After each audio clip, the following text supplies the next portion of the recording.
Hey fellas, okay, here's the commission. It's Sunday morning, games are starting, and first round of the playoffs is kicking in. You always like to do my prognosis just like I do before the season, and put my 2 cents in. That used to work actually back in the day. I used to be able to be pretty good at identifying favorites, and those teams would usually go on to at least maybe get to the Super Bowl. Uh, Seemed like the last several years that hasn't worked as well. I've seen teams. Well, my team, for example, I didn't expect anything out of my team last year, and they made a Super Bowl run.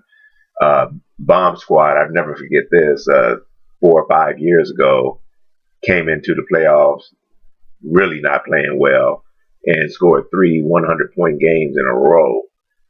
Still the greatest playoff run I think we've seen in the 19 years of this league. So you just don't know, but it does give you a good idea as to what could happen, and based on how teams have been playing the last 3 or 4 weeks. So when I look at the matchups, let's start out at the 1-8 matchup with Warriors, and let me get back to where I am. Warriors and Clyde.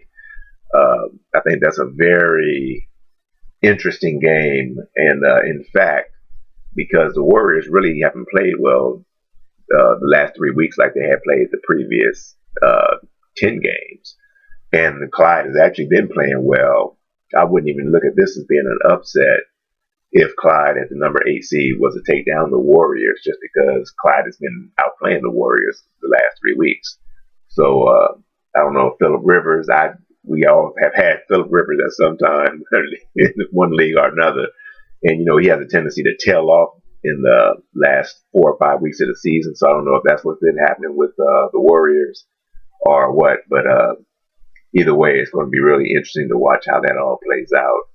Uh, we also have Clyde, who, like I said, has been playing well, and he didn't replace Chris Boswell, his kicker, last week, and that may have been a difference between Clyde being the number 6 seed and versus the number 8 seed, because he only finished behind Real Deal by, I think, 5 or 6 points. So if he had exchanged his kicker, he may have jumped up to that 6 seed. So that's how tight it's been. But like I say, right now, Clyde has actually been outplaying Warriors the last few weeks.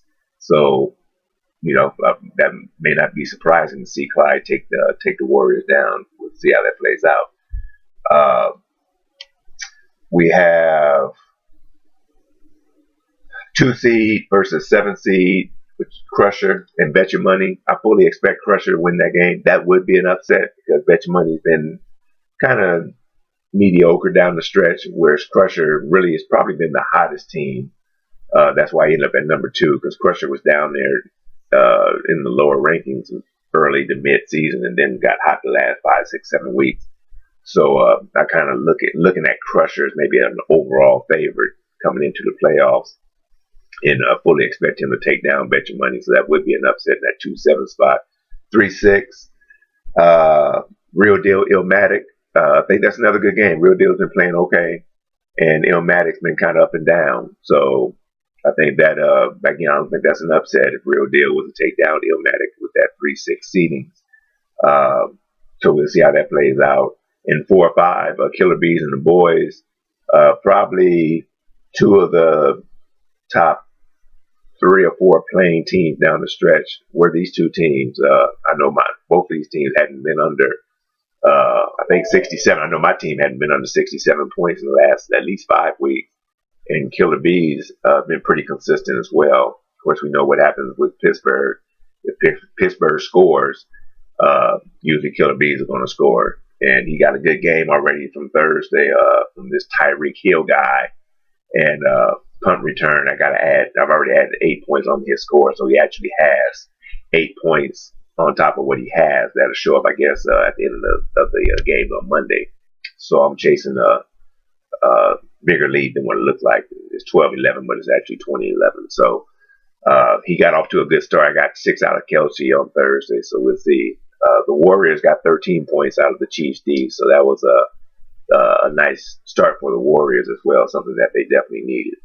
So we'll see how it all plays out, but I think it's wide open. I think anybody can pull this off. I really do, because I just don't see anybody, like I say, outside of maybe Crusher, that looks dominant right now. So we'll see how it plays out. Excuse me, got the hiccups. So good luck, fellas, and we'll follow up after Monday's game's over.